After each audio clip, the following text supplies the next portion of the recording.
ಇವತ್ತು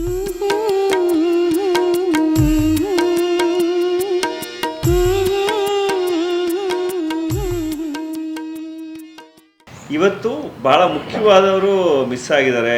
ನಮ್ಮ ಪವನ, ಪರಮೇಶು, ವಿದ್ಯಾ, ಎಸ್ಪೆಷಲಿ ನಮ್ಮ ಜನ್ರೇಷನಲ್ಲಿ ನಮ್ಮ ಜೊತೆಗೆ ಬಂದವರಲ್ಲಿ. ಸೊ ಪವನ್ ಬಗ್ಗೆ ವಿ ಶುಡ್ ಸ್ಟಾರ್ಟ್ ವಿತ್ ಪವನ್ನು. ಅವನು ಒಂಥರ ನನಗೆ ಬೆನ್ಕಾದಲ್ಲಿ ಮೊದಲನೇ ಗುರು ಅಂತ ಹೇಳ್ಬೋದು. ಆ್ಯಸ್ ಐ ಸೆಡ್, ಪೂರ್ಣ, ಪವನ ನನಗಿಂತ ತುಂಬ ಸೀನಿಯರ್ಸು. ಬಂದಾಗ ಲಿಟ್ರಲಿ ನಾವು ಒಂದು ಬ್ಯಾಕ್ ಸ್ಟೇಜ್ ಮೊಳೆ ಹೊಡಿಬೇಕಾದ್ರಿಂದ ಪ್ರತಿಯೊಂದೂ ಪವನ ನನಗೆ ತುಂಬ ಹೇಳ್ಕೊಟ್ಟಿದ್ದು. ಹೌದು. ಸೊ ಅಲ್ಲಿಂದ ಅವನು ವಯಸ್ಸಲ್ಲಷ್ಟೇ ಚಿಕ್ಕವನು, ಬೇರೆ ಎಲ್ಲದರಲ್ಲೂ ಅಷ್ಟೇ ತುಂಬ ಟ್ಯಾಲೆಂಟೆಡ್. ಅವನು ಹಾಡೋದು ಅಷ್ಟೇ, ಭಾಳ ಅವನ ರಿದಮ್ ಸೆನ್ಸು ತುಂಬ ಚೆನ್ನಾಗಿದೆ. Very active person. ತುಂಬ ಅವನಿಗೆ ಏನೇನೋ ಹೆಲ್ತ್ ತೊಂದರೆ ಆಗದ ಪರಿಸ್ಥಿತಿನಲ್ಲೂ ಅವನು ಬಂದು ಆ್ಯಕ್ಟ್ ಮಾಡ್ತಿದ್ದ. ಆ ಥರ ವಿಷಯಗಳಲ್ಲಿ ಬಹಳಷ್ಟು ಇದರಲ್ಲಿ ಅವನು ನಮಗೆ ಸ್ಫೂರ್ತಿ ಅಂತ ಹೇಳ್ಬೋದು. ಬಹುಶಃ ಅವನು ಆ್ಯಕ್ಟ್ ಮಾಡ್ತಿದ್ದ ಕಾರಣಕ್ಕೆ ಹೆಲ್ತ್ ಪ್ರಾಬ್ಲಮ್ ಆಗ್ತಿತ್ತು. ಪ್ರತಿ ಶೋನಲ್ಲೂ ಏನೋ ಒಂದು ಊನ ಮಾಡ್ಕೊಳ್ಳೋನು ಅವನು. ಹೌದೌದು, ಅದೊಂದು ಏನೋ ಒಂಥರ ಅವನು. ನಾವು ಈ ಸ್ಟೇಜಿಗೆ ಬರೋಕ್ಕೆ ಅವನೇ ಕಾರಣ, ಡೈರೆಕ್ಟ್ ನೇರ ಕಾರಣ ಅವನೇ. ಸೀರಿಯಲ್ಗಾಗಲಿ ಅಥವಾ ಈ ಬ್ಯಾಂಕಾಗಿ ಬರೋದಕ್ಕೆ ಅವನೇ ಕರ್ಕೊಂಬಂದು ಅವನೇ ಬಿಟ್ಟ, ಸಿನಿಮಾಗೂ ಅವನೇ ಬಿಟ್ಟ. ಅವನ ಬಗ್ಗೆ ಅವ್ನು ಡೆಡಿಕೇಶನ್ ಹೇಳಲೇಬೇಕು. ನಾನು ಜೋಕುಮಾರ್ ಸ್ವಾಮಿ ನಾಟಕ ರಂಗಶಂಕರದಲ್ಲಿ 7:15 ಅಲ್ಲಿ ಶುರು ಆಗ್ಬಿಡುತ್ತೆ ನಾಟಕ. ನಾನು 7:20 ಫೋನ್ ಮಾಡಿದೆ, ಎಲ್ಲಿದೆಯಾ ನೀನು ಅಂತಂದೆ. ಯಾಕಂದರೆ ಅವನೇ ಮೇನ್ ಅಲ್ವಾ. ಅವನಂದ ಇನ್ನು ಟ್ರಾಫಿಕಲ್ಲೇ ಇದ್ದೀನಿ, ನಾನು ಸಿಗಾಕೊಂಡ್ಬಿಟ್ಟಿದ್ದೀನಿ ಅಂತ. ನನಗೆ ಭಯ ಶುರು ಆಗೋಯ್ತು. ನಾಟಕ ಶುರು ಆಗಿ ಕರೆಕ್ಟಾಗಿ 20 ನಿಮಿಷಕ್ಕೆ ನನ್ನ ಎಂಟ್ರಿ ಆಗುತ್ತೆ. ನನ್ನ ಎಂಟ್ರಿ 10 ನಿಮಿಷಕ್ಕೆ ಅವನ ಎಂಟ್ರಿ ಆಗುತ್ತೆ. ಅಂದರೆ ಇನ್ನೂ ಒಂದು 20-25 ನಿಮಿಷ ಇದೆ ನಾಟಕಕ್ಕೆ. ನಾಟಕ ಶುರು ಆಗೋಯ್ತು, ಗೌಡನ ಎಂಟ್ರಿನೂ ಆಗೋಯ್ತು. ನನಗೆ ಭಯ ಆಗೋಯ್ತು. ನನಗೆ ಆ ಗೌಡನ ಎಂಟ್ರಿ ಆಗೋಕ್ಕಿಂತ ಮುಂಚೆ ಫೋನ್ ಮಾಡಿದ್ದೀನಿ, ಎಲ್ಲಿದ್ದೀಯ ಅಂತ. ಇನ್ನೂ ಟ್ರಾಫಿಕಲ್ಲೇ ಇದ್ದೀನಿ ಅಂತ ಹೇಳ್ದೆ. ಮೋಸ್ಟ್ಲಿ ನಾಟಕ ಆಗಲ್ಲ ಇವತ್ತು, ಶೋ ನಿಂತುಬಿಡುತ್ತೆ. ಸೊ ಯಾರಾದರೂ ಒಬ್ಬರು ಮ್ಯೂಸಿಕ್ ಬಿಟ್ಟಿಂದ ಎದ್ದು ಬರ್ತಾರೆ, ಡೈಲಾಗ್ ಹೇಳ್ಬೋದೇನೋ ಅಂತ ನಂದೇನೋ ಇಮ್ಯಾಜಿನೇಷನ್. ಐ ಡೋಂಟ್ ನೋ ಹೆಂಗಾಗತ್ತೆ ಏನಂತ ಗೊತ್ತಿಲ್ಲ. ನಾನು ಡೈಲಾಗೆಲ್ಲ ಹೇಳಿದೆ. ಡೈಲಾಗೆಲ್ಲ ಹೇಳಿ ಹುಡುಗರು ಅಂದರೆ 4 ಜನ ಬಂದೂಕುಧಾರಿಗಳು ಹಿಂಗೆ ತಿರುಗಿಬಿಟ್ಟು ಗುರಿಯ ಬಂದ ನೋಡ್ರಿ ಅದು. ನೋಡ್ತೀನಿ ಪವನ ಡ್ರೆಸ್ ಹಾಕೊಂಡು ಕೂತವನು ಅವನು. ನನಗೆ ಡೈಲಾಗ್ ಎಲ್ಲ ಮಾಡ್ತಾಯಿತ್ತು. ಯಾವಾಗ ಬಂದ, ಹೆಂಗೆ ಬಂದ, ಯಾವ ಥರ ಬಂದ. ಇನ್ನೂ ಸುಮಾರು 2.5 ಕಿಲೋಮೀಟ್ರ್ ಆಚೆ ಇದ್ದಾನೆ ಅವನು. ಹೆಂಗೆ ಬಂದ, ಯಾವ ಥರ ಬಂದ, ನನಗೆ ಮರೆತುಬಿಟ್ಟೆ. 2 ಸೆಕೆಂಡ್ ಗೌಡ ಅನ್ನೋದು ಗಿರಿಯಾಬಿಟ್ಟೆ ನಾನು. ಹೆಂಗೆ ಬಂದ ಅವನು. ನಾಟಕ ಎಲ್ಲ ಮುಗಿದ್ಮೇಲೆ ಕೇಳಿದೆ, ಹೆಂಗೆ ಬಂದೆ ನೀನು, ಏನು ಮಾಡಿದ್ದಾನೆ. ಟ್ರಾಫಿಕ್ ಜಾಸ್ತಿ ಆಯಿತು ಅಂತ ಗಾಡಿನೆಲ್ಲೋ ಒಂದು ಕಡೆ ಹೋಗಿ ಹೇಳ್ತೀನಿ ಹಿಂದೆ ಏನಾಗಿತ್ತು, ರ್ಯಾಂಡಮ್ ಆಗಿ ಪಾರ್ಕ್ ಮಾಡಿ ಅಲ್ಲಿಂದ ಓಡ್ಕೊಂಡು ಬಂದು ಇವ್ರಿಗೆಲ್ಲ ಫೋನ್ ಮಾಡಿ ಬಟ್ಟೆನ ಕೆಳಗೆ ತರಿಸ್ಕೊಂಡು, ಅಂದರೆ ಮೆಟ್ಲು ಕೆಳಗಡೆ ರಂಗಶಂಕರದ ಹತ್ರ ರಾಯರ ಮಠದ ಸಿಗ್ನಲ್, ಅದಕ್ಕೂ ಮುಂಚೆ ಟ್ರಾಫಿಕ್ ಜಾಮು ಫ್ಲೈಓವರ್ ಆಗ್ತಾ ಇತ್ತು ಅಂತ ಅಲ್ಲಿ ಗಾಡಿ ಪಾರ್ಕ್ ಮಾಡಿಬಿಟ್ಟು ಅಲ್ಲಿಂದ ಓಡ್ಕೊಂಬರ್ತಾ ಇದ್ದಾರೆ. ಶಾಂತಿ ಸಾಗರ್ ಹೋಟೆಲ್ ಹತ್ರ ಚಪ್ಪಲಿ ಕಳ್ಚೋಯ್ತು. ಬರಿಗಾಲಲ್ಲಿ ಓಡ್ಕೊಂಬಂದು ಮೆಟ್ಲು ಸೆಕ್ಯೂರಿಟಿ ಬಿಡ್ತಿಲ್ಲ. ಲೇಟ್ ಆಯಿತು, ಬಿಡಲ್ರಿ ಅಂತ. ಸರ್ ನಾನು ಆ್ಯಕ್ಟ್ರು ಸರ್, ಬಿಡಬೇಕು, ಒಳಗೆ ಬಿಡ್ಬೇಕು, ಇಲ್ಲಾಂದ್ರೆ ನಾಟಕ ಮುಂದುವರಿಯಲ್ಲ ಅಂತ ಅವರಂದು. ಅಷ್ಟೊತ್ತಿಗೆ ನಾವು ಕೆಳಗೆ ಬಂದು ಅವ್ರನ್ನ ಮೇಲೆ ಕರ್ಕೊಂಡು ಹೋಗಿ ಅವರು ಬಟ್ಟೆ ಅವ್ರು ಹಾಕೊಂಬಂದಿದ್ದ ಬಟ್ಟೆ ಬಿಡಿಸ್ತಾ ಇದ್ದಾರೆ. ನಾವು ಕಾಸ್ಟ್ಯೂಮ್ ಸಪೋರ್ಟ್ ಕೊಡ್ತಾ ಇದ್ದೀವಿ. ಅವರು ಕುಡಿಯಕ್ಕೆ ನೀರು ಕೇಳಿದ್ರು. ನೀರು ಕೊಟ್ಟರೆ ಅವರು ಕುಡಿತಾ ಇದ್ದಾರೆ, ತಲೆ ಮೇಲೆ ಹಾಕೋತಾ ಇದ್ದಾರೆ. ಯಾಕೆ ಅಂತ, ಟೆನ್ಷನ್ನು ಅಂತ ಇದ್ದಾರೆ. ಆಮೇಲೆ ನೋಡಿದ್ರೆ ಸೀದಾ 3rd ಫ್ಲೋರ್ಗೆ ಗ್ರೀನ್ ರೂಮ್ಗೆ ಹೋಗಲೇ ಇಲ್ಲ. ಫಸ್ಟ್ ಎಂಟ್ರಿ ಆದಮೇಲೆ ಮೇಕಪ್ ರೂಮ್ಗೆ ಹೋಗಿ ರಾಮಣ್ಣನ ನಮಸ್ಕಾರ ಮಾಡ್ಕೊಂಡು ಮೇಕಪ್ ಮಾಡಿಸ್ಕೊಂಡು ಬಂದಿದ್ದು. ಡೈರೆಕ್ಟ್ ಎಂಟ್ರಿ ಕೊಟ್ಟು ಇವ್ರದ್ದು ಗೌಡ್ತಿ ಬಂದು ಹೋಗ್ತಾಳೆ. ಅದಾದಮೇಲೆ ಗುರಿನ ಎಂಟ್ರಿ. ಆ ಟೈಮ್ ಕರೆಕ್ಟಾಗಿ ಬಾಗಿಲು ತೆಗೆದು ಒಳಗೆ ಹೋಗ್ಬಿಟ್ರು. Not even a second. ಎಲ್ರದ್ದು ಕೋಆರ್ಡಿನೇಷನ್ ಇಲ್ಲ ಅಂದರೆ ಅವ್ರದ್ದು ಡಿಲೇ ಎಂಟ್ರಿ ಅನ್ನೋ ಮಟ್ಟಕ್ಕೆ. ಅವ್ನ ಡೆಡಿಕೇಶನ್ ಬಗ್ಗೆ ನಂಗೆ ಅವತ್ತು ಅವನ ಬಗ್ಗೆ ತುಂಬ ಗೌರವ ಜಾಸ್ತಿ ಆಗೋಯ್ತು. ಏನಯ್ಯ ಇವನು, ಗಾಡಿಯಲ್ಲಿದೆ ಗೊತ್ತಿಲ್ಲ, ಬಟ್ಟೆಯಲ್ಲಿದೆ ಗೊತ್ತಿಲ್ಲ, ಫೋನಲ್ಲಿದೆ ಗೊತ್ತಿಲ್ಲ, ನಾಟಕಕ್ಕೋಸ್ಕರ ಬಂದ್ಬಿಟ್ಟಲ್ಲ ಅಂತ.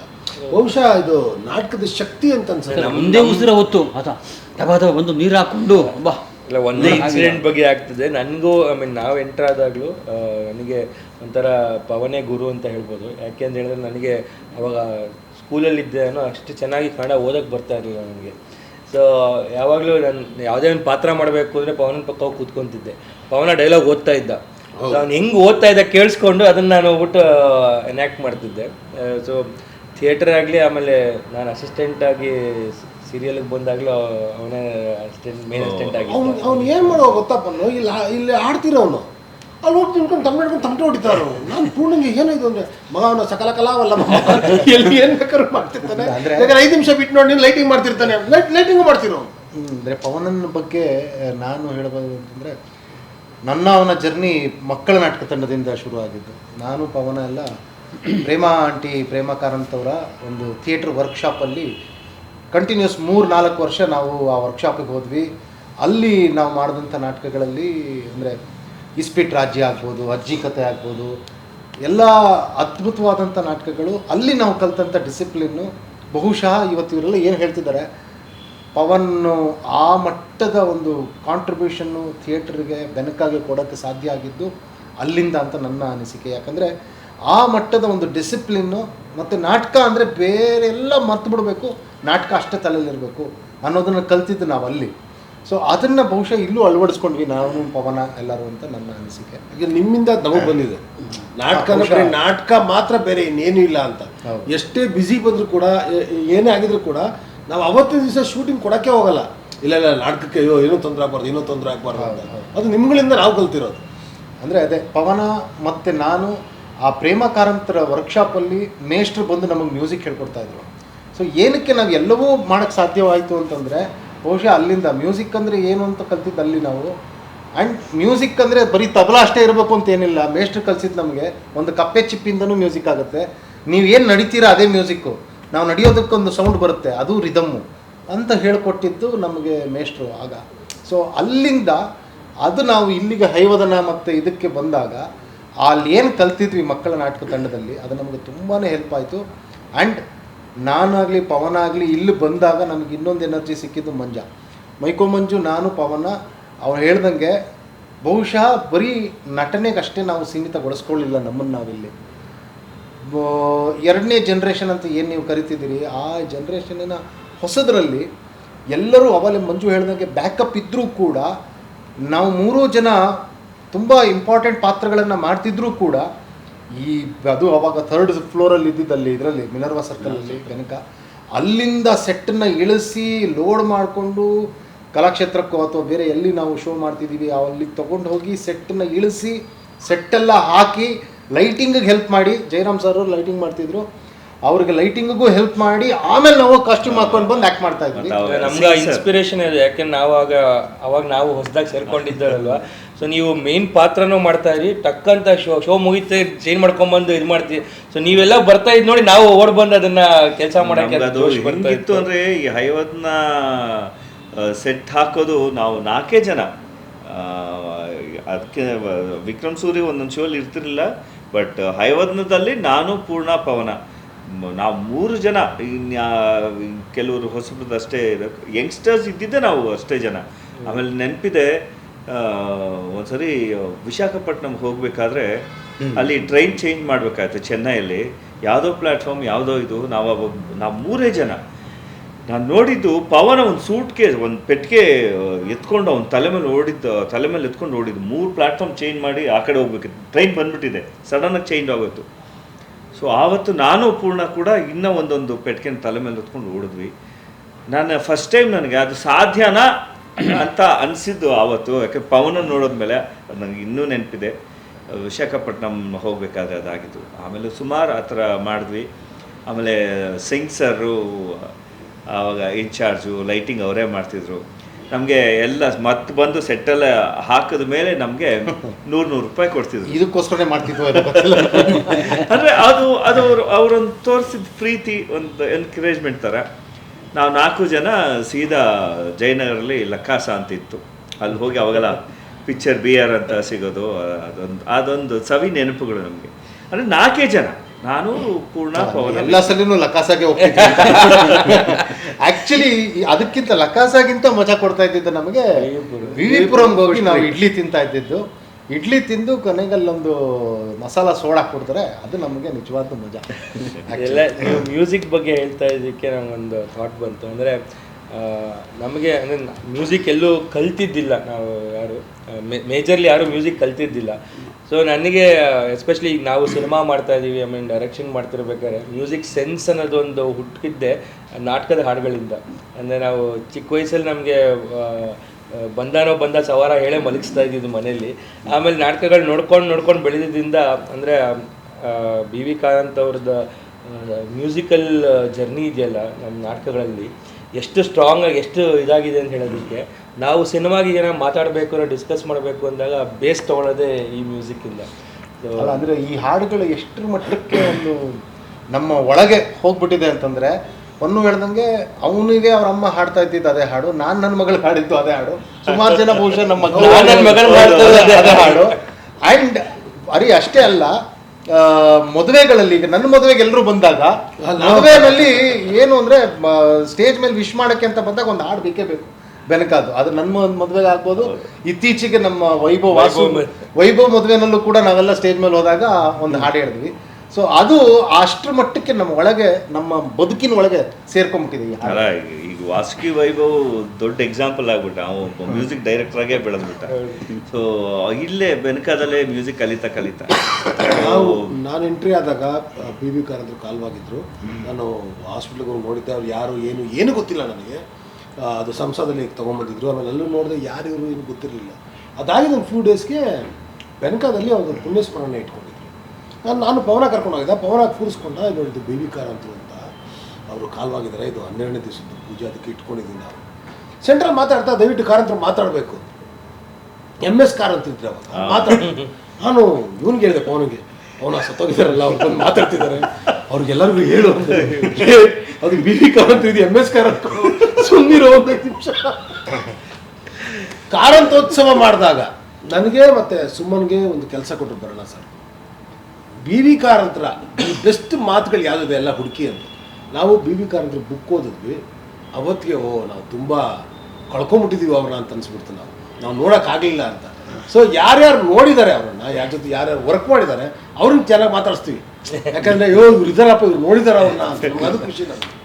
ನಮ್ಮ ಕೆಲವು ಸಾರಿ ನಟನೆ ಅಷ್ಟೇ, ಜಯರಾಮ್ ಸರು ಏನೇ ಕುತ್ಕೊಂಡಿದ್ಯಾ ಅಲ್ಲಿ, ಎತ್ತ ಇವೆಲ್ಲ ಟ್ರಂಕ್ ಹಿಂಗೆಲ್ಲ ಹೇಳೋರೆಲ್ಲ, ನೋಡಯ್ಯ ಮಂಜುನ್ ನೋಡಯ್ಯ, ಪೂರ್ಣನ್ ನೋಡಯ್ಯ, ಏನಯ್ಯ ನೀನು ಅನ್ನೋರು.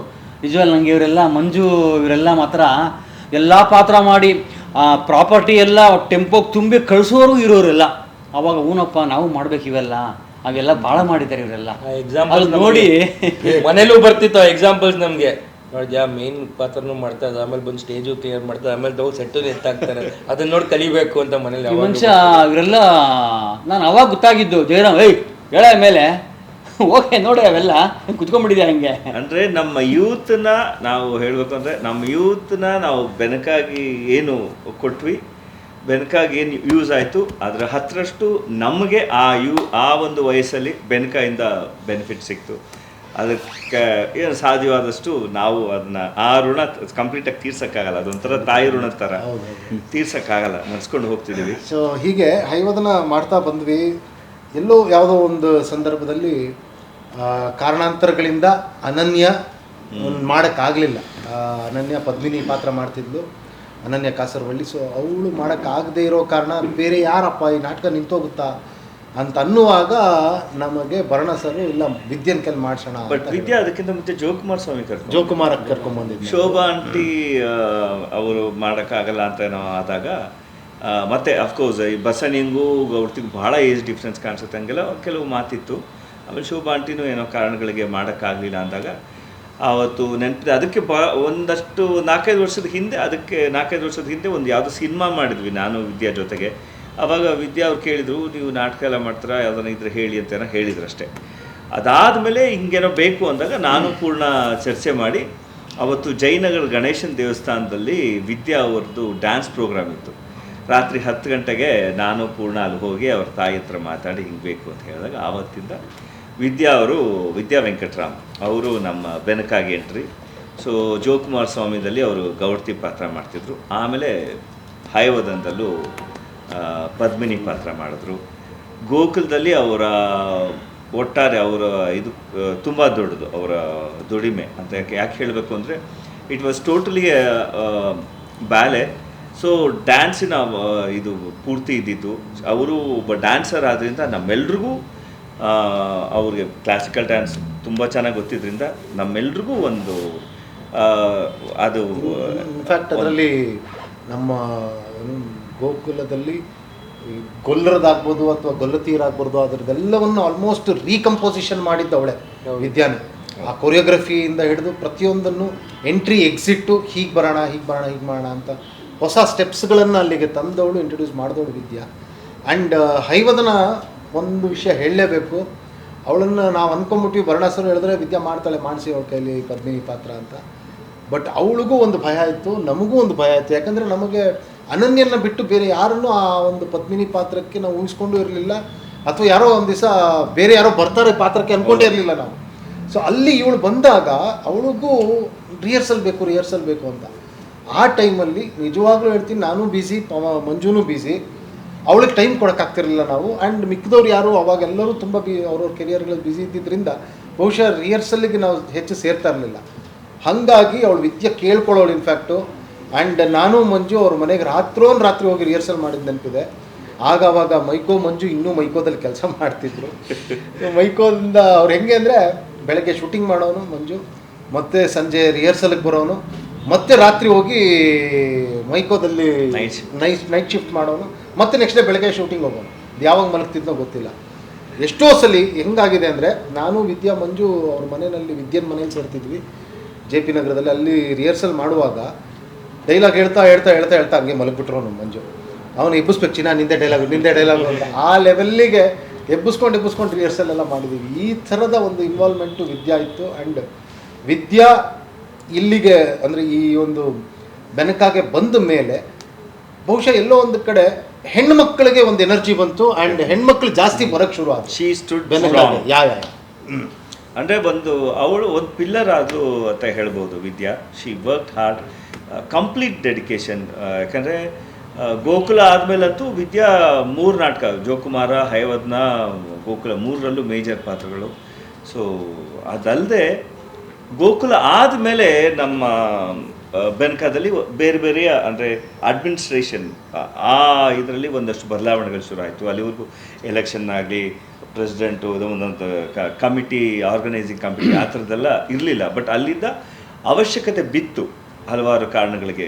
ಸರ್ಕಾರದಿಂದ ನಾವೇನಾದರೂ ಸವಲತ್ತು ಕೇಳಬೇಕು, ಇನ್ನೇನೋ ಮಾಡಿಕೊಂಡ್ರೆ ಆ ಥರದ್ದೇನು ಅದೊಂದು ಇದು ಇರಬೇಕು, ಫಾರ್ಮಾಲಿಟೀಸಿಗೆ ಅದು ಇರಬೇಕು ಅಂತ ಶುರು ಆಯಿತು. ಸೊ ಆ ಪ್ರೋಸೆಸ್ ಎಲ್ಲ ಅದು ದೊಡ್ಡವರು ಹಿರಿಯರು ನಮಗೇನು ಹೇಳ್ತಿದ್ರು, ಅದು ನಿಂಗೆ ಈ ಪೋಸ್ಟ್ ಕೊಡೋ ಹೀಗೆ ಅದೊಂಥರ ಯಾರಿಗೂ ಏನೂ ಇದಿರಲ್ಲ. ಎಲೆಕ್ಷನ್ ಮಾಡೋದು ಆ ಥರದ್ದೆಲ್ಲ ಏನಿಲ್ಲ, ಎಲ್ಲ ಯುನಾನಿಮಸ್ ಆಗಿ ಎಲೆಕ್ಟ್ ಆಗ್ತಿದ್ವಿ, ನೀಟಾಗಿ ನಡ್ಸ್ಕೊಂಡು ಹೋಗ್ತಿದ್ವಿ. ಸೊ ಅಲ್ಲಿಂದ ಆ ಕೆಲಸಗಳು ಬಂದಾಗ ನಮಗೆ ಕಲ್ಪನಾ ಆಂಟಿ, ವಿದ್ಯಾ ವೆಂಕಟರಾಮ್ ಇವರೆಲ್ಲ ಬಹಳಷ್ಟು ನಮಗೆ ಸಹಾಯ ಮಾಡ್ತಿದ್ರು ಆದ ನಿಟ್ಟಲ್ಲಿ. ಸೊ ಆದ ರೀತಿ ವಿದ್ಯಾ ಎಲ್ಲ ರೀತಿಲೂ ತುಂಬ ಅಂಟಿಲ್ಲ. ಅವ್ರು ಬೆಂಗಳೂರಲ್ಲಿ ಇರುವ ತನಕನೂ ತುಂಬ ಮಾಡಿಲ್ಲ. ಆಮೇಲೂ ಕೂಡ ಬಾಂಬೆಗೆ ಮದುವೆ ಅದಕ್ಕೆ ಹೋದ್ಮೇಲೂ 1-2-3 ಶೋಗೆ ಬಂದು ಜೊತೆ ನಮಗೆ ನಾಟಕಗಳನ್ನ ನಡೆಸ್ಕೊಟ್ಟಿದ್ದಾಳೆ.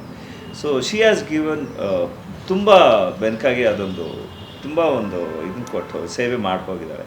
ಸೊ ನಮಗೆಲ್ಲ ಒಂದು ಸಪೋರ್ಟ್ ಸಿಸ್ಟಮ್ ಆಗಿತ್ತು. ನಾವು ಯಂಗ್ಸ್ಟರ್ಸ್ ಬಂದಾಗ, ಗೋಕುಲ ಎಸ್ಪೆಷಲಿ ಇದಕ್ಕೆ ಬಂದಾಗ ವಿದ್ಯಾ ಅಂತ ಸಪೋರ್ಟ್ ಸಿಸ್ಟಮ್. ಸೊ ಇವ್ರಗಳ ಜೊತೆ ಇನ್ನೊಬ್ಬ ವ್ಯಕ್ತಿ ಬಗ್ಗೆ ಹೇಳಲೇಬೇಕು. ಬಹುಶಃ ನಾನೇ ಶುರು ಮಾಡಬೇಕು ಅಂತ ಅವನ ಬಗ್ಗೆ. ಯಾಕಂದರೆ ನನ್ನ ಕ್ಲಾಸ್ಮೇಟ್ ಸಿಕ್ಕಂಥ ಒಂದು ಅದ್ಭುತ ಗೆಳೆಯ ನನ್ನ ಜೀವನದಲ್ಲಿ ನನಗೆ. ನನ್ನ ಕ್ಲಾಸ್ಮೇಟ್ ಅಲ್ಲ, ಕಾಲೇಜ್ ಮೇಟು. ಅವರು ಸೈನ್ಸು, ನಾವು ಆರ್ಟ್ಸು. ಬಟ್ ಕಾಲೇಜಿಂದ ಒಟ್ಟಿಗೆ ನಾಟಕಗಳನ್ನು ಶುರು ಮಾಡಿದ್ದು ನಾನು, ಪರ್ಮಿ. ಆ್ಯಂಡ್ ನನ್ನ ತಂಡದಲ್ಲೂ ಆ್ಯಕ್ಟ್ ಮಾಡಿದ್ವಿ ನಾವು ನವೋದಯ ಅಂತ ಒಂದು ನಾವೇ ಸೇರಿ ಕಟ್ಕೊಂಡಿದ್ದು ನಾವೆಲ್ಲರೂ.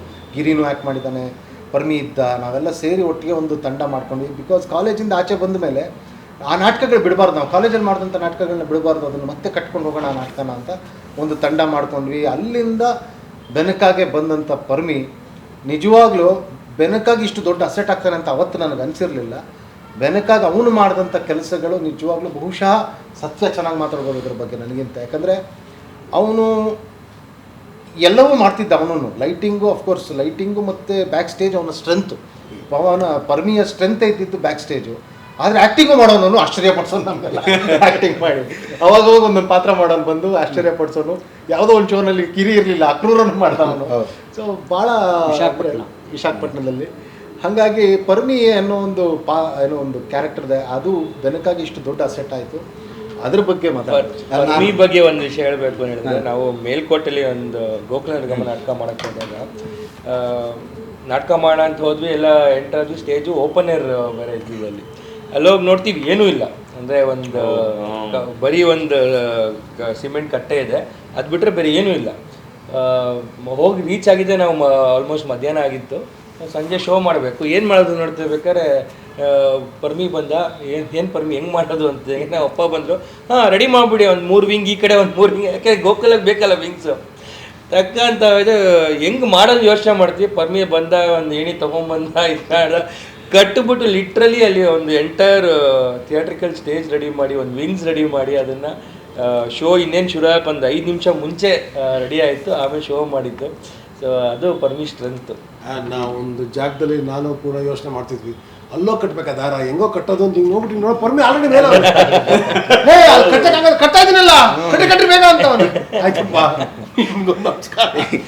ಅಲ್ಲ, ಈ ಎಲ್ಲದಕ್ಕೂ ನನಗೆ ಪರ್ಮಿ ಸರ್ಗೆ ತುಂಬ ದೊಡ್ಡ ಕನೆಕ್ಷನ್ ಅಂದರೆ, ನಾನು ಥಿಯೇಟ್ರಿಗೂ ಬರೋಕ್ಕೂ ಮುಂಚೆ NCCಲಿದ್ದೆ. ಅದಾದಮೇಲೆ ಫೈನಲ್ ಇಯರ್ ಡಿಗ್ರಿಲಿದ್ದಾಗ ಇನ್ನೊಂದು ನಾಟಕ ಮಾಡಿದ್ವಿ, ಅಲ್ಲಿ ಪವನ್ ಸರ್ ಪರಿಚಯ ಆಗಿದ್ದರು. ಒಂದು 6 ತಿಂಗಳು ಕೇಳಿಕೊಂಡು ಹಿಂಗೆ ಅಂತ ಮೊಬೈಲ್ ಇಲ್ಲ, ಸೊ ಆ ಡೇಟಿಗೆ ಬಂದ್ಬಿಡೋ ಅಂತ ಹೇಳಿ 2005ಗೆ ನಾನು ಬೆನಕಕ್ಕೆ ಬಂದಾಗ ಪವನ್ ಸರ್ ಬ್ಯಾಕ್ ಸ್ಟೇಜ್ ಮಾಡಿಬಿಡೋ ಪರ್ಮಿ ಸತ್ಯ ಅಂತ ಪರಿಚಯ ಮಾಡಿಸಿದ್ರು. ನನಗೆ ಯಾರಾದರೂ ಕೆಲಸ ಹೇಳಿದ್ರೆ ಮಾಡೋದು ಗೊತ್ತು, ಏನು ಕೆಲಸ ಅನ್ನೋದು ಗೊತ್ತಿಲ್ಲ, ಹೇಗೆ ಅಂತ ಗೊತ್ತಿಲ್ಲ. ಪರ್ಮಿ ಸರ್ ಈಗ ಗೊತ್ತಿದ್ದು ಪರ್ಮಿ ಸರ್ ಹೇಳ್ಕೊಟ್ಟಿದ್ದಾರೆ ಸರ್. ಸೊ ಪರ್ಮಿ ಸರ್ ಬೈಕೊಳ್ಳೋಗಿಲ್ಲ, ಏನಾದ್ರು ಪರ್ಮಿ ಬೈಕೊಳ್ಬೇಕು. ಸೊ ಪರ್ಮಿ ತಪ್ಪಾಡ್ರೆ ಅವರಿಂದ ಅಂತ. ಬರೀ ಒಬ್ರಲ್ಲ, ಇಲ್ಲಿರೋರು ಎಲ್ಲರಿಂದನೂ. ಹೌದು, ಮುನ್ನೆಲ್ಲ ಸೇರಿಸ್ಬೇಡ. ಕರೆಕ್ಟು. ನಿಮ್ದು ಬರುತ್ತೆ, ನೀವು ನನಗೆ ಶಿಖಾ ಸರ್ ಬಗ್ಗೆ ಹೇಳಿದ್ದೆ, ಆಮೇಲೆ ಹೇಳ್ತೀನಿ. ಪರ್ಮಿ ಇಲ್ಲಪ್ಪ, ಇಲ್ಲಿ ಯಾರು ಸೀನಿಯರ್ ಅನ್ನೋಂಗಿರಲ್ಲ, ಎಲ್ಲರೂ ಹೇಳ್ತಾ ಹೋಗಬೇಕು, ಕೈ ಖಂಡಿತ ಕೆಲಸ ಮಾಡ್ತಾ ಹೋಗಬೇಕು ಅಂತಂದರು. ಸರ್ ನನಗೇನೂ ಗೊತ್ತಿಲ್ಲ, ನೀವು ಫಸ್ಟ್ ಹೇಳ್ತಾ ಹೋದರೆ ಬರುತ್ತೆ ಅಂತಂದೆ. ಫಸ್ಟ್ ಮಳೆ ಪ್ಲ್ಯಾಟ್ಫಾರ್ಮ್ ಎತ್ತೋದ್ರಿಂದ ಹೇಳ್ಕೊಟ್ಟು, ಮಳೆ ಹೊಡೆಯೋದು, ಪ್ಲ್ಯಾಟ್ಫಾರ್ಮ್ ಸ್ಕ್ರೀನ್ ಹೊಡೆಯೋದು, ಸ್ಕರ್ಟಿಂಗ್ ಮಾಡೋದು, ಎಷ್ಟು ಸುಲಲಿತವಾಗಿ ನಂಗೆ ಹೇಳ್ಕೊಟ್ರು ಅಂದರೆ, ಬೆನಕಕ್ಕೆ ಸೇರಿದ್ದು 1.25 ವರ್ಷದ ಒಳಗಡೆ ಗೋಕುಲ ಅಂಥ ದೊಡ್ಡ ಸೆಟ್ಟು 15-20 ನಿಮಿಷ ಶೋ ಮುಗಿದು 20 ನಿಮಿಷಕ್ಕೆ ಆಡಿಟೋರಿಯಂನಿಂದ ಟೆಂಪೋ ಹೊರಟು ಬಿಡೋದು, ಅಷ್ಟು ಬೇಗ. ಅಂದರೆ ಅವರು ಆರ್ಡರ್ ಅನ್ನಂಗೆ ಇದು ಮಾಡು ಅದು ಮಾಡು ಇದು ಮಾಡು ಅಲ್ಲ, ಆದರೆ ಅವರು ಸಿಂಕ್ರನೈಸ್ಡ್ ಆಗಿ ನಮಗೆ ಕೆಲಸ ಮಾಡಿಸೋರಲ್ಲ. ಶೋ ಮುಗಿದು 15-20 ನಿಮಿಷಕ್ಕೆ ಸೆಟ್ ಕಂಪ್ಲೀಟಾಗಿ ಟೆಂಪೋ ಆಚೆ ಹೊರಟು ಬಿಡೋದು. ಇವತ್ತು ಬೇರೆ ತಂಡಗಳು ಇವತ್ತು ಯಾರಾದರೂ ನೋಡಿದ್ರೆ ರಂಗಶಂಕರ ರೂಲ್ಸ್ ಹಾಕೊಂಡು ಇಟ್ಕೊಂಡಿದ್ದಾರೆ, ಶೋ ಮುಗಿದು 1 ಗಂಟೆ ಆದರೂ ನೀವು ಜಾಗ ಖಾಲಿ ಮಾಡಲಿಲ್ಲ ಅಂದರೆ ಫೈನ್ ಆಗ್ತೀವಿ ಅಂತ. ಆದರೆ ಅವ್ರುಗಳಿಗೆ ನಮಗೆ ಆ ಹೇಳೋ ಪ್ರಮೇಯವೇ ಇರ್ತಿರ್ಲಿಲ್ಲ. 20 ನಿಮಿಷಕ್ಕೆ ಟೆಂಪೋ ಖಾಲಿ ಹೊರಟು ಬಿಡೋದು. 20 ನಿಮಿಷಕ್ಕೆ ಹೊರಟಿರ್ತಿದ್ವಿ, ಬೆನಕಕ್ಕೆ ಇನ್ನೊಂದು 30 ನಿಮಿಷಕ್ಕೆ ಲೋಡ್ ಮಾಡಿರ್ತಿದ್ವಿ. ಅದಾಗಿದ್ದು 10 ನಿಮಿಷಕ್ಕೆ VV Puram food street, within 45 minutes ಅಲ್ಲೆಲ್ಲ ಇರ್ತದೆ. ಮತ್ತು ಪರ್ಮಿದು ಇನ್ನೊಂದು ಇದೇನೆಂದರೆ, ಬರೀ ಹಾರ್ಡ್ವೇರ್ ಅಷ್ಟೇ ಅಲ್ಲ, ಸಾಫ್ಟ್ವೇರ್ ಕೂಡ. ಅಂದರೆ ಹೌದು, ನಾವು ಬೇರೆ ಊರುಗಳಿಗೆ ನಾವು ಗೋಕುಲ ಶೋ ಮಾಡೋಕ್ಕೆ ಹೋದಾಗ ಅಲ್ಲಿಗೆ ಸೆಟ್ ತೊಗೊಂಡೋಗೋ ಅವಶ್ಯಕತೆ ಇರಲ್ಲ. ಈ ಕಲ್ಕಟ್ಟಾಗೆಲ್ಲ ಹೋದಾಗ ನಾವು ಸ್ಕೆಚ್ ಕಳಿಸಿದ್ರೆ ಅವರೇ ಅಲ್ಲಿ ರೆಡಿ ಮಾಡೋರು. ಸೊ ಅದನ್ನೆಲ್ಲ ಏನು ಸಾಫ್ಟ್ವೇರ್ ಕಾಪಿ ಅದೆಲ್ಲವನ್ನು ಸಾಫ್ಟ್ ಕಾಪೀಸ್ ಎಲ್ಲ ಮಾಡೋದು ಅದೆಲ್ಲವೂ ಗೊತ್ತಿತ್ತು ಪರಮೇಶ್ಗೆ, ಆ ಎಲ್ಲ ಅಳತೆಗಳೆಲ್ಲ. ಅವರು NSD RRCಗೆ ಕೋಆರ್ಡಿನೇಟರ್ ಆಗಿ ವರ್ಕ್ ಮಾಡ್ತಿದ್ರು. ಸೊ ಅದಕ್ಕೆ ಅವ್ರಿಗೆ ಕಂಪ್ಲೀಟ್ ಟೆಕ್ ರೈಡರ್ ಅಂದರೆ ಹೇಗೆ. ನಾನು ಯಾವುದೇ ಟೂರ್ ಆರ್ಗನೈಸ್ ಮಾಡಿದಾಗಲೂ ಪರಮೇಶ್ ಇದ್ದಾರೆ ಅಂದರೆ ಬ್ಯಾಕ್ ಸ್ಟೇಜ್ ನನಗೆ ಅದೊಂದು ದೊಡ್ಡ ತೂಕ ಕೆಳಗಿಳಿದ ಹಾಗೆ ಸಂಪೂರ್ಣ ಪರಮೇಶ್ ನೋಡ್ಕೋತಾ ಇದ್ರು. ಎಲ್ಲೋ ಒಂದು ಕಡೆ ಮಂಜಣ್ಣ ಆಕಾಶ್ ಬುಟ್ಟಿಲಿ ಕೊನೆಯಲ್ಲಿ ಆಕಾಶ್ ಬುಟ್ಟಿ ಕೆಳಗೆ ಬರಬೇಕಾದ್ರು ಬರಲೇ ಇಲ್ಲ.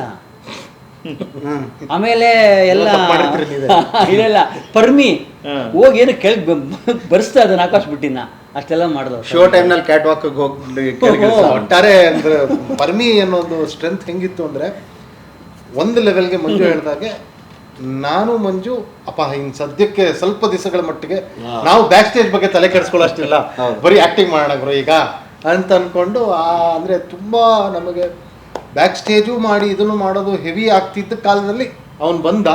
ಆ್ಯಂಡ್ ನಾವಿಬ್ರು ಆರಾಮಾಗಿ ಆ್ಯಕ್ಟ್ ಮಾಡೋಕ್ಕೆ ಶುರು ಮಾಡಿದ್ವಿ ಅನ್ಸುತ್ತೆ. ಆಮೇಲೆ ಪರ್ಮಿ ಆಬ್ಸೆನ್ಸ್ ನಮಗೆ ಎಲ್ಲಿ ಕಾಡಕ್ಕೆ ಶುರು ಆಯಿತು ಅಂದರೆ, ರೋಮಿಯೋ ಜೂಲಿಯಟ್ ನಾಟಕ ನಾವು ಮಾಡಿದ್ವಿ, ರಂಗಶಂಕರ ಸ್ಪಾನ್ಸರ್ ಆಗಿ ಮಾಡಿದ್ವಿ. ಅಲ್ಲಿ ಆಲ್ಮೋಸ್ಟ್ ಎಲ್ಲ 3 ಜನರೇಷನ್ ಸೇರಿ ಮಾಡಿದ್ದು ಅನಿಸುತ್ತೆ. ಆ ನಾಟಕ ತುಂಬ ಶೋಸ್ ಆಗಲಿಲ್ಲ, ಭಾಳ ಬೇಗ ನಿಂತೋಯ್ತು. ಅದು ಮೇಜರ್ ಕಾರಣ, ನಾಟಕದಲ್ಲಿ ಆ್ಯಕ್ಟ್ ಮಾಡಿರೋ ನಟರು ಬ್ಯಾಕ್ ಸ್ಟೇಜಲ್ಲಿ ವರ್ಕ್ ಮಾಡೋ ಆಸಕ್ತಿ ತೋರಿಸ್ತಿಲ್ಲ. ನಾಟಕವನ್ನು ಉಳಿಸ್ಕೊಳ್ಳೋ ಪ್ರಯತ್ನ ಮಾಡದೆ ಹೋದರೆ ಅದೊಂದು ನಾಟಕ ನಿಂತು ಹೋಗುತ್ತೆ, ಆ ಒಂದು ದುರಂತ ಕಾರಣ ಆಗುತ್ತೆ ಅನ್ನೋದು ಅಲ್ಲಿ ಆಗಿತ್ತು. ಯಾರೋ ಒಬ್ಬರು ಇಬ್ಬರು ತಪ್ಪು ಅಂತ ನಾನು ಎಲ್ಲೂ ನೋಟಿಸ್ ಮಾಡೋಕ್ಕಾಗಲ್ಲ. ಬಟ್ ಆ ಸಮಯದಲ್ಲಿ ತುಂಬ ತೊಂದರೆಗಳಾಯಿತು. ನಾನು ಅದು ಒಂದು ಆ ಲಾಸ್ಟ್ ಶೋ ಮಾಡಿದ ದಿವಸ ರಾತ್ರಿ 12 ಗಂಟೆಗೆ ಬೆನ್ಕಾದಲ್ಲಿ ಎಲ್ಲ ಲೋಡ್ ಮಾಡುವಾಗ ಆವತ್ತು 12ವರೆಗೆ ಬರ್ಣ ಸರ್ಗೆ ನಾನು ಫೋನ್ ಮಾಡಿ ಹೇಳಿದೆ, ಸರ್ ಬಹುಶಃ ಇದು ಲಾಸ್ಟ್ ಶೋ ಅಂತ ಅಂದ್ಕೊಳ್ಳೋಣ ಸರ್, ಇನ್ನೂ ಕಷ್ಟ ಆಗಿದೆ ಬ್ಯಾಕ್ ಸ್ಟೇಜು, ಇದು ತುಂಬ ಹೆವಿ ಸೆಟ್, ತುಂಬ ಹೆವಿ, ನೋಡಿ ಸರ್ ಯೋಚನೆ ಮಾಡಿ ಅಂತ ನಾನು ಇನ್ನು ನನಗೆ ಇದು ಜವಾಬ್ದಾರಿ ಹೊತ್ಕೊಂಡು ನಡ್ಸೋಕ್ಕಾಗಲ್ಲ ಸರ್, ತುಂಬ ಕಷ್ಟ ಇದೆ ಅಂತ ಹೇಳಿದಾಗ ಆವತ್ತೇ ಸರ್ ಡಿಸೈಡ್ ಮಾಡಿದ್ರು. ಆಮೇಲೆ 1-2 ದಿನ ಆದಮೇಲೆ ಒಂದು ಮೀಟಿಂಗ್ ಮಾಡಿ ಡಿಸೈಡ್ ಮಾಡಿ ಅದು ಆಮೇಲೆ ಮತ್ತೆ ಶೋ ಮಾಡೋಕ್ಕಾಗಲಿಲ್ಲ. ಎಲ್ಲ ಪಾಸಿಟಿವ್ಸ್ ಎಲ್ಲ ಮಧ್ಯೆ ನಾನು ಇದನ್ನು ಯಾಕೆ ಹೇಳ್ತೀನಿ ಅಂದರೆ ಎಲ್ಲದಕ್ಕೂ ಉದಾಹರಣೆಗಳು ಇದು. ಎಲ್ಲ ಸೋಲು ಗೆಲುವು ನಾವು ಸಮವಾಗಿ ತಗೋಬೇಕು. ಅಂದರೆ ನಾಟಕ ಹೆಚ್ಚು ಪ್ರದರ್ಶನ ಆಗೋದಕ್ಕೆ ಕಾರಣ ಆಗೋದು ಅಲ್ಲಿನ ನಟರು ಎಲ್ಲದರಲ್ಲೂ ಇನ್ವಾಲ್ವ್ ಆದಾಗ ಮಾತ್ರ. ಇದಕ್ಕೆ ಅದೊಂದು ದೊಡ್ಡ ಉದಾಹರಣೆ. ಇವಾಗ ಜೋಕುಮಾರ್ ಸ್ವಾಮಿ, ಇವತ್ತು ಗೋಕುಲ ಇದು ಕೂಡ ಏನು ಕಡಿಮೆ ಸೆಟ್ಟಲ್ಲ, ಹೆವಿ ಸೆಟ್ಟೆ. ಬಟ್ ನಾನು ಯಾಕೆ ಪರಮೇಶ್ ಅಂಥವರು ಇಂಪಾರ್ಟೆಂಟ್ ಆಗ್ತಾರೆ ಅಂತ ಹೇಳೋದಕ್ಕೆ ನಾನು ಇದು ಹೇಳ್ತಾ ಇದ್ದೀನಿ ಉದಾಹರಣೆ. ಅವರು ಆ ಥರದ ವ್ಯಕ್ತಿಗಳು ಇದ್ದಾಗ ನಮಗೂ ಒಂದಷ್ಟು ಸ್ಫೂರ್ತಿ, ಅವರಿಂದ ಎಷ್ಟೊಂದು ಕಲಿತು. ನಾನು ಪರ್ಮಿಯಿಂದ ನಾನು ಈ ಕೆಲವು ಪ್ರಾಪರ್ಟೀಸ್ನ ಹೇಗೆ ಪ್ಯಾಕ್ ಮಾಡೋದು ಅನ್ನೋದನ್ನ ಕಲ್ತ್ಕೊಂಡೆ ನಾನು.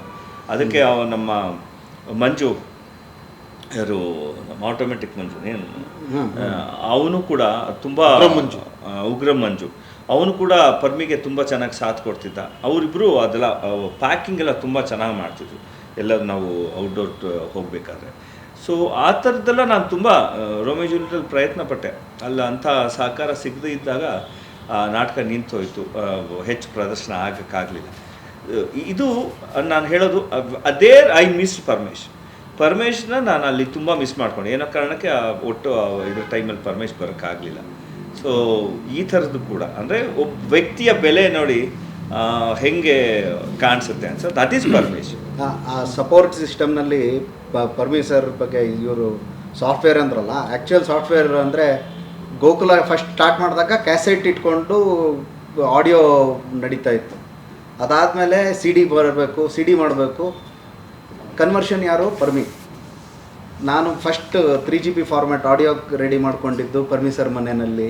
ನಾನು ಪರ್ಮೀಶ್ ಸರ್ ಕೂತ್ಕೊಂಡು ಅದನ್ನು ಹೇಗೆ ಇಬ್ರಿಗೂ ಗೊತ್ತಿಲ್ಲ, ಎಕ್ಸ್ಪ್ಲೋರ್ ಮಾಡ್ತಾಯಿದ್ದೀವಿ, ಆದರೆ ಕಟ್ತಾಯಿದ್ದೀವಿ, ಆಡಿಯೋ ಕನ್ವರ್ಟ್ ಮಾಡಿದ್ವಿ. ಅದಾದಮೇಲೆ ಫೋಟೋ ಇವತ್ತು ನಮ್ಮ ಹತ್ರ ಒಂದು ಸ್ವಲ್ಪ ಫೋಟೋ ಡಾಕ್ಯುಮೆಂಟೇಷನ್ ಇದೆ ಅಂತಂದರೆ ಅದಕ್ಕೆ ಪರ್ಮೀಶ್ ಸರ್ ಕಾರಣ. ಇಷ್ಟರ ಮಧ್ಯ ನಾವು ಆಗಲೇ ಫುಡ್ ಸ್ಟ್ರೀಟ್ಗೆ ಹೋಗಿ ಊಟಕ್ಕೆ ಕೂರ್ತಿದ್ವಿ ಅಂದಲ್ಲ, ಊಟಕ್ಕೆ ಕೂತ್ರೆ ಊಟ ಬರೋಕ್ಕೂ ಮುಂಚೆ, ಊಟ ಬರೋದ್ರ ಒಳಗಡೆ ಆ ಇಡೀ ದಿನದ್ದು ಲೆಕ್ಕ ಮುಗಿಸ್ಬಿಟ್ರು ಅವರು. ಅದು ಏನು 50 ಪೈಸೆ ಉಳ್ಕೊಂಬಿಟ್ಟಿದೆ ಸತ್ಯ. ಯಾವುದಿದು ಉಳಿದಿದ್ರೂ ಲೆಕ್ಕ ಯೋಚನೆ, ಹೆಚ್ಚು ಖರ್ಚಾಗಿಬಿಟ್ಟು 5 ಪೈಸೆ ₹1 ಲೆಕ್ಕ ಸಿಗ್ತಿಲ್ಲ, ₹1 ನನ್ನಿಂದ ಖರ್ಚಾಗಿದೆ ಅಂತನೂ ಅರ್ಧ ಗಂಟೆ ಯೋಚನೆ ಮಾಡಿದ್ದು ನೆನಪಿದೆ. ಅಷ್ಟರ ಮಟ್ಟಿಗೆ ಅಂದರೆ be it from backstage to technical support to lighting to accounts, ಮಧ್ಯದಲ್ಲಿ ಪೂರ್ಣ ಸರ್ ಹೇಳ್ದಂಗೆ ಆ್ಯಕ್ಟಿಂಗ್. ಅದು ನಾವು ಆಶ್ಚರ್ಯ ಪಡೋಕ್ಕದು. ಎಸ್ಪೆಷಲಿ ಗೋಕುಲದಲ್ಲಂತೂ ನನಗೆ ಹೆಂಗೆ ಅಂದರೆ ಪರ್ಮಿ ಹೆಂಗೆ ಇದನ್ನು ಮಾಡ್ತೀನಿ ನಾನು ಹೆಂಗೆ ಆನ್ ಸ್ಟೇಜ್ ಹೆಂಗಂದರೆ ಅದ್ರಲ್ಲಿ ಒಂದು ಸ್ಟೇಜಲ್ಲಿ ಕೋಲ್ಗಳು ಇಟ್ಕೊಂಡಿರ್ತಾರೆ, ಕೋಲ್ ಮೇಲೆ ನಿಂತ್ಕೊಂಡು ಕೃಷ್ಣ 1-2 ಸ್ಟೆಪ್ ಹಾಕಬೇಕು. ಅದ್ರಲ್ಲಿ ನನಗೆ ಹೆಂಗಂದರೆ ಪರ್ಮೆ ನಾರಾಯಣ ಇವರಿಬ್ರು ಇಟ್ಕೊಂಡಿದ್ದಾರೆ ಅಂದ್ರೆ ಅದೇನೋ ಒಂದು ಆನಂದ, ಧೈರ್ಯ, ಅದೊಂಥರ ಅಂದರೆ ಈ ಕೋಆರ್ಡಿನೇಷನ್ ಅನ್ನೋದೇ ಹೀಗೆ. ಪರ್ಮಿ ಆ ನಾರಾಯಣ್ ಇಟ್ಕೊಂಡ್ಬಿಟ್ಟಿದ್ದಾರೆ, 2 ಮುಗ್ದೋಯ್ತು, ಸ್ಟ್ರಾಂಗ್ ಆಗಿರುತ್ತೆ ಅನ್ನೋದೊಂದು ಇದು.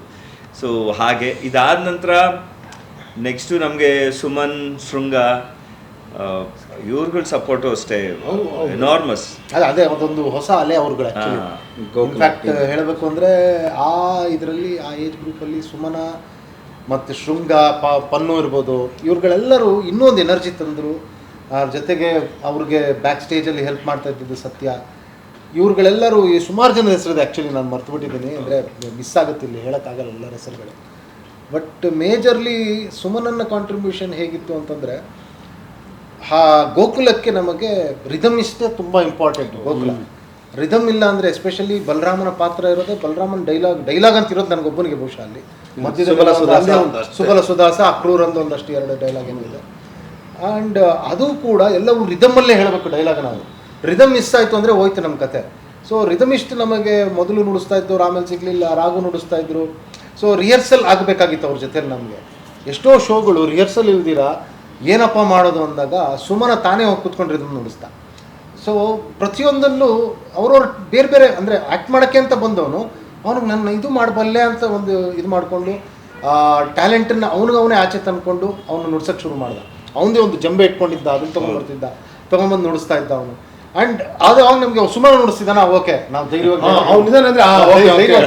ರಿದಮ್ ಮಿಸ್ ಆಗಲ್ಲ ನಮ್ಮದು ಅಂತ.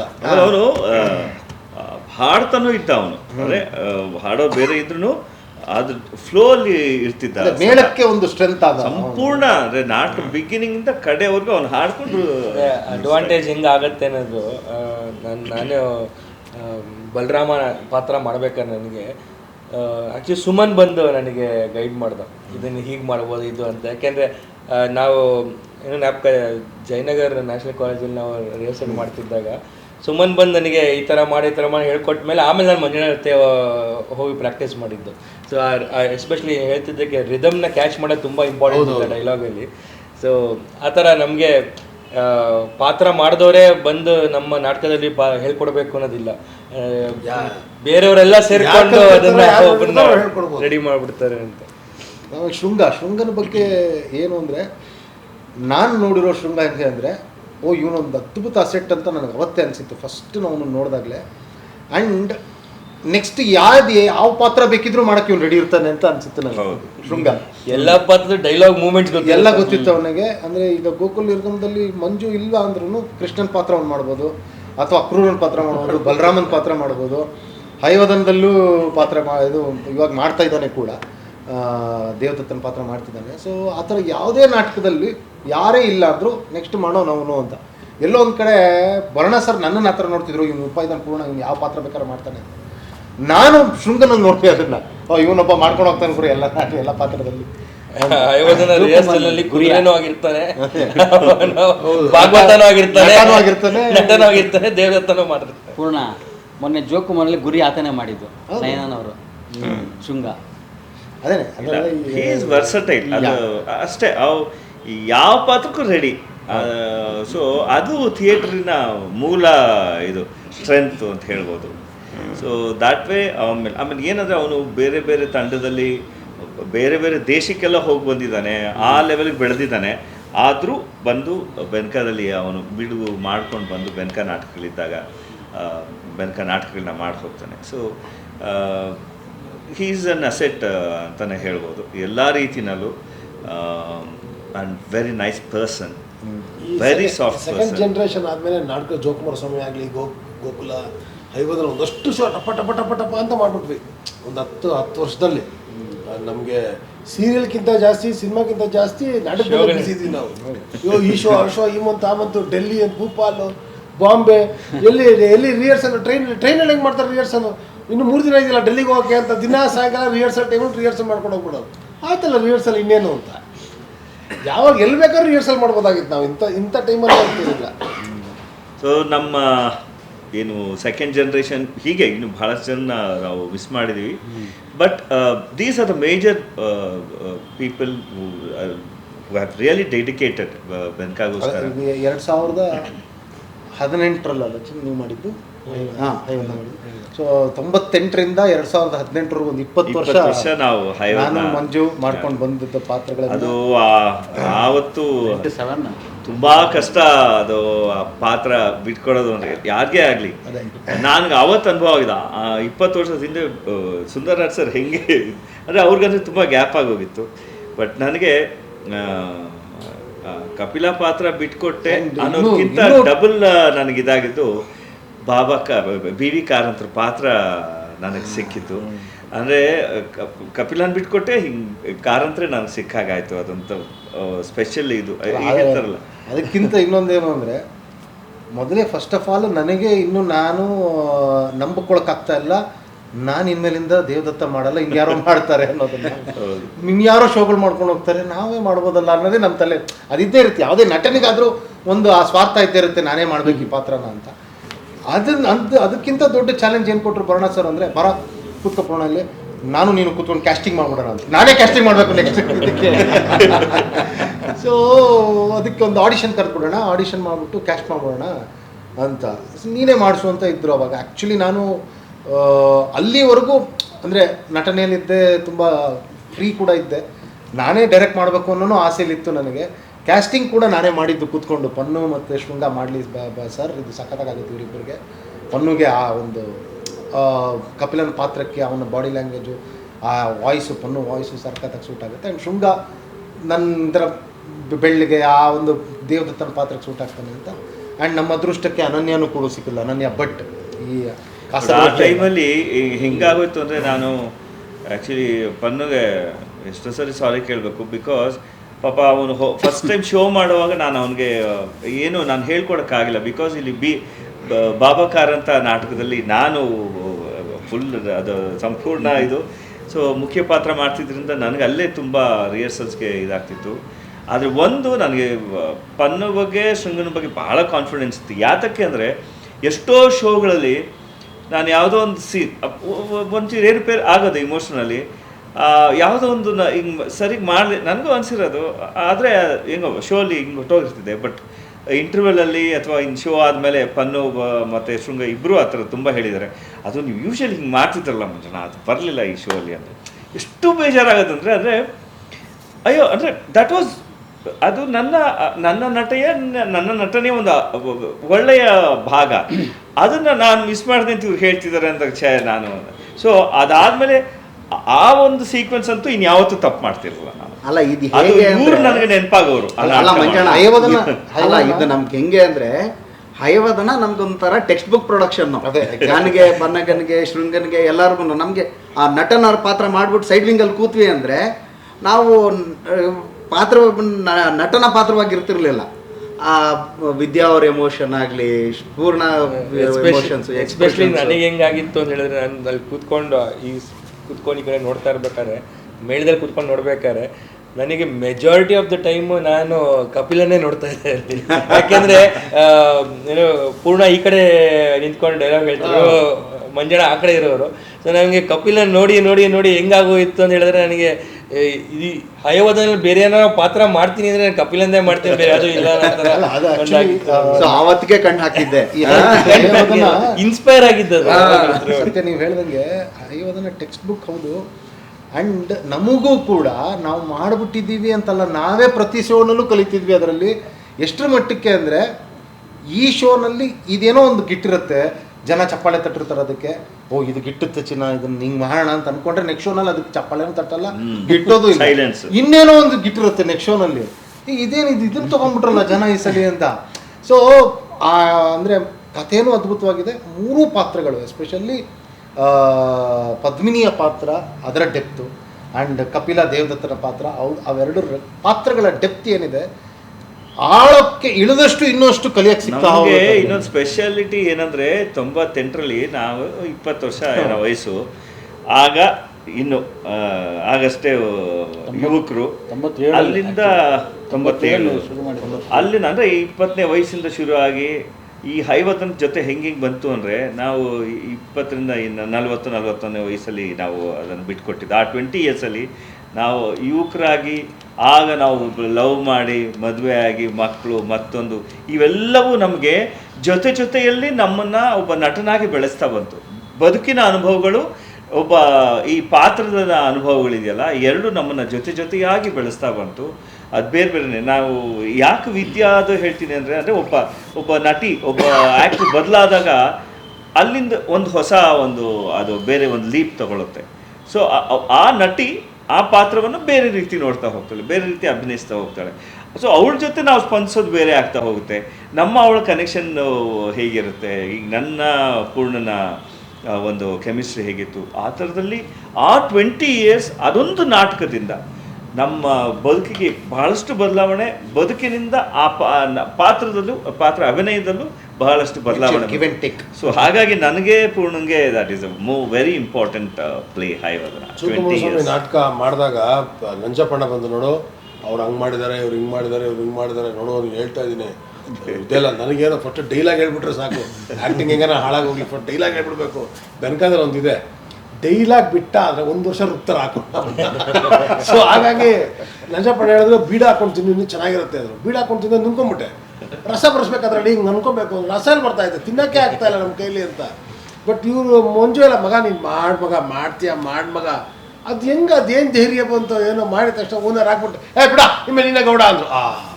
ಬಿಡಪ್ಪ ಹೋಗಲಿ ಡೈಲಾಗ್ ಬಿಟ್ಟು. ಗಿರಿ ಅವರೇ ತಬರಂಗ್ ಕಥೆಯಲ್ಲಿ ಇದು ಮಾಡಿ ಡಾಕ್ಟರ್ ಪಾತ್ರ ಮಾಡಿದ್ರಿ, ಸೆಲ್ವ ಮುಗಿದ ಮೇಲೆ ಡಾಕ್ಟರ್ ಸೆಲ್ವಾ ಜಯರಾಮ್ ಸರ್, ಗಿರಿ ನೀನು ಓದ್ಬಿಟ್ಟು ಬಂದೆ ಹಂಗಿತ್ತ. ಸೊ ಇಷ್ಟು ನಮ್ಮ 2ನೇ ಜನರೇಷನ್ ಆಯಿತು. ನಮ್ಮ 3ನೇ 1 ನಿಮಿಷ ಮುಂಜಾನೆ ಈಗ ಸುಮನ್ ಶೃಂಗನ್ ಬಗ್ಗೆ ಆಗಲೇ ಸ್ವಲ್ಪ ಹೇಳಿದ್ರು. ಅವರು ಸುಮನ್ ನನಗೆ ಬೆನಕದಲ್ಲಿ ಏನು ಪ್ರಾಮುಖ್ಯತೆ ಕೊಟ್ಟ ಅಂದರೆ, ಅವನು ಪನ್ನಗ ಜಯರಾಮಮ್ಮನ ಮಾಮ ಅಂತ ಕರೆಯೋನು, ಎಲ್ಲರೂ ಹಾಗೆ ಕರೀತಾ ಇದ್ರು, ಕಲ್ಪನಾ ಆಂಟಿ. ಅವನು ಅದನ್ನೇ ಶುರು ಮಾಡ್ದ. ನಾನು ಬೆನಕಕ್ಕೆ ಮತ್ತು ರಂಗಭೂಮಿಗೆ ಬಂದಿದ್ದವನು. ಇಲ್ಲಿ ಎಲ್ಲರೂ ಹಾಗೆ ಸಂಬಂಧಗಳಲ್ಲೇ ಮಾತಾಡೋದು. ಆ ಸಂಬಂಧಗಳು ಮಾತಾಡ್ತಾ ಆಡ್ತಾ ನನಗೆ ಬೆನಕ ಮನೆ ಇದು ಎಕ್ಸ್ಟೆಂಡೆಡ್ ಫ್ಯಾಮಿಲಿ, ಅದು ಎಲ್ರಿಗೂ ಅದೇ ಭಾವನೆ. ಆ ಎಕ್ಸ್ಟೆಂಡೆಡ್ ಫ್ಯಾಮಿಲಿ ಆದ್ದರಿಂದ ಸಿಕ್ಕ ಸಪೋರ್ಟ್ ಒಬ್ರಿಗೊಬ್ರು. ಈಗ ಡೈರೆಕ್ಟ್ರೇ ಪಾಠ ಮಾಡಬೇಕು ಅಥವಾ ಕ್ಯಾರೆಕ್ಟರೈಸೇಷನ್ ಹೇಳ್ಕೊಡ್ಬೇಕು ಅಲ್ಲ, ಹಿರಿಯರು ಎಲ್ಲರೂ ಹೇಳ್ಕೊಡ್ಬೋದು. ಅದು ಯಾಕೆ ತಮ್ಮಂದ್ರೆ ಹೇಳ್ಕೊಡ್ಬಾರ್ದ ಈ ಮಟ್ಟಕ್ಕೆ. ಸೊ ಆ ಎಕ್ಸ್ಟೆಂಡೆಡ್ ಫ್ಯಾಮಿಲಿ ಅದು ಯಾವ ಮಟ್ಟದವರೆಗೆ ಅಂದರೆ 2007ರಲ್ಲಿ ನಾನು ಕಾಲು ಮುರ್ಕೊಂಡಾಗ ಇಡೀ ಬೆನಕ ಮನೆ ನನ್ನ ಮನೆಗೆ ಬಂದಿತ್ತು.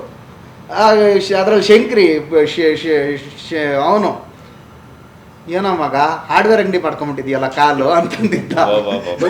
ಕಾಲು ಕೊಟ್ಟಾಗ ಯಾರು ಕಾಲು ಕೊಡಲಿಲ್ಲ ಅಲ್ವಾ?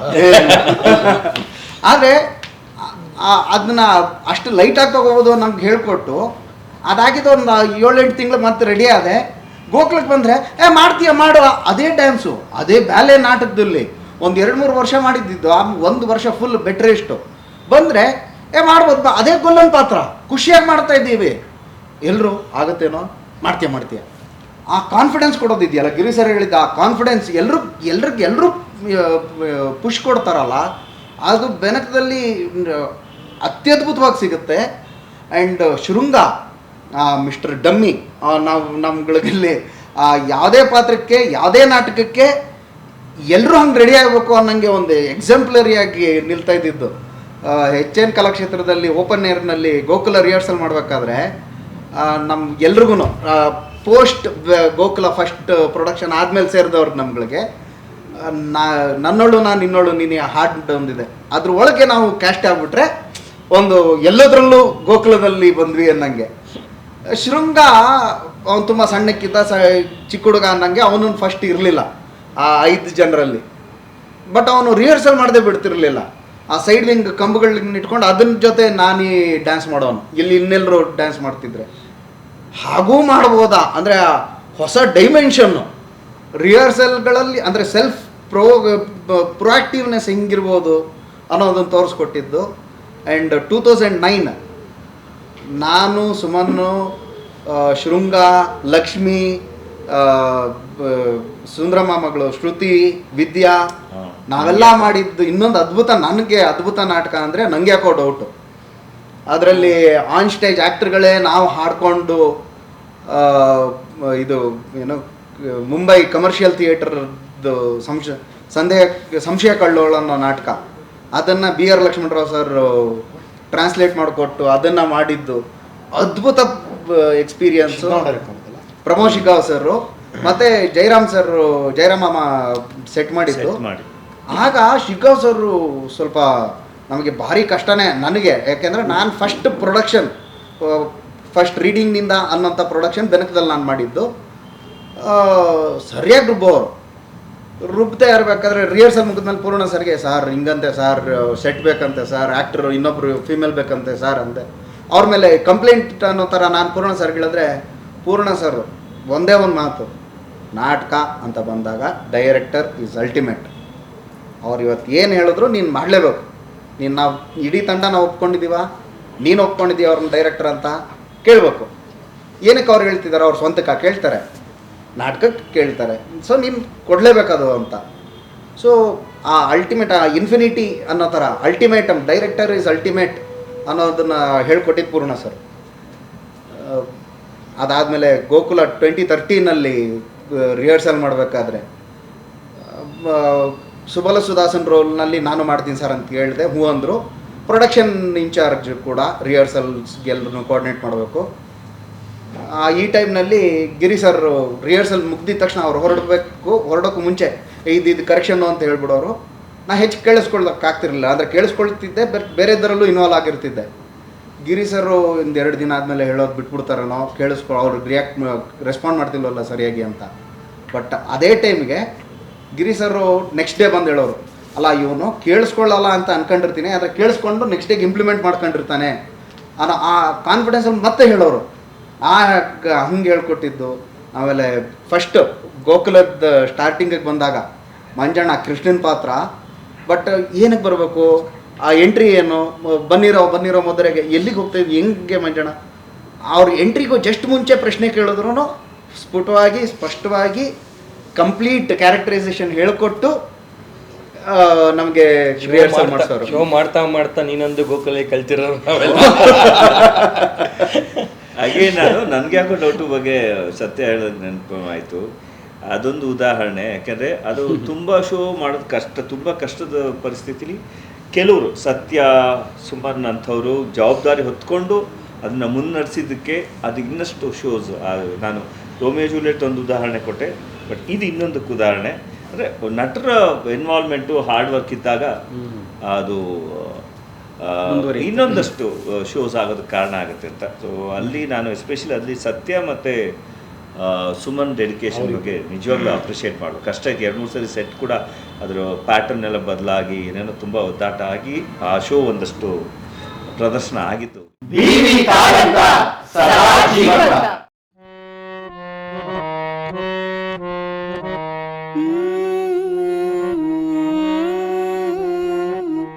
ಬಯಕೆಯೊಳೆ ಬಾಳ್ ಕಳೆವುದು, ಬಯಕೆಯೊಳೆ ಬಾಳ್ ಕಳೆವುದು, ಬಯಕೆಯು ದೊರೆತ ಕ್ಷಣ ಬಯಸಿಕೆಯನೆ ಬಯಸುವ ತೆರಬೇಕಹುದೆನ್ನ ಮನ. ಸಖಿರಾಧೆ ನಾಣಂ ತೊರೆ ನೋಟದೊಳಾದರಿಸು ಸವಿದರಿಯಿಂದಿನಿಯ